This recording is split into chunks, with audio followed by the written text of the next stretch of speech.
we're hearing from parents who are saying they would just feel a lot better going back to school if it was 2 weeks after that long weekend period, because they're worried that people might be going away in the summer. They might be, opening up their bubble slightly or going to places. And so they're just saying if we could push the school start date back 2 weeks, that would make them feel better. Is that something that was considered, and what do you think of that idea? Yeah, I don't think there's any perfect time. Whether we push it out 2 weeks, that's just going to give some people more anxiety for longer. You know what? We have good, solid plans in place.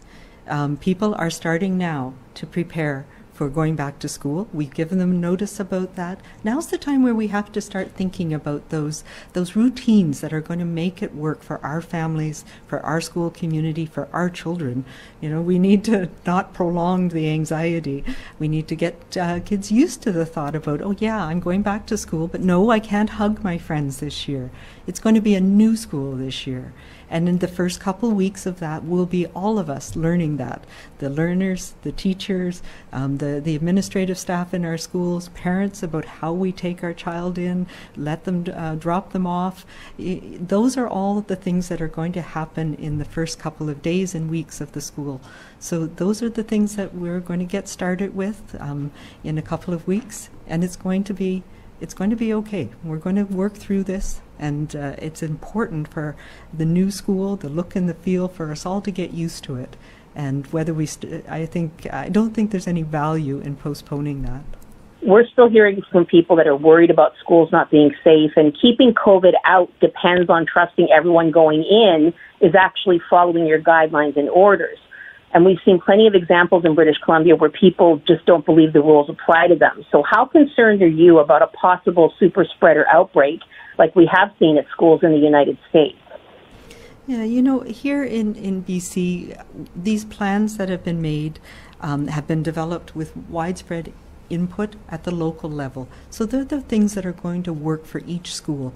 And that's what parents are now getting used to, because they're starting to see the details of what it's going to mean for their child in their school.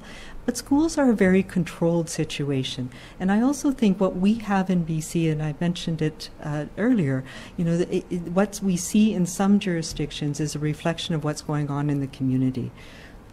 We have very low transmission in our community. We have low prevalence of disease. We have people who know what to do, and it's going to be an adjustment as we go into the school setting. So no, I don't expect to see widespread outbreaks in our school like we've seen in some places. I expect that there may be cases now and then, and we'll be there to monitor them, to help people through it, to work with each school community, and to make sure they get the notification they need, they get the testing if it's needed. But we also have to remember that schools also are, that time of year, we also see many other things that can cause respiratory illness. And we will continue to monitor for all of those respiratory illnesses and take the actions that we need. So these plans are in addition to what we do every year, and they are well thought out with each community in mind.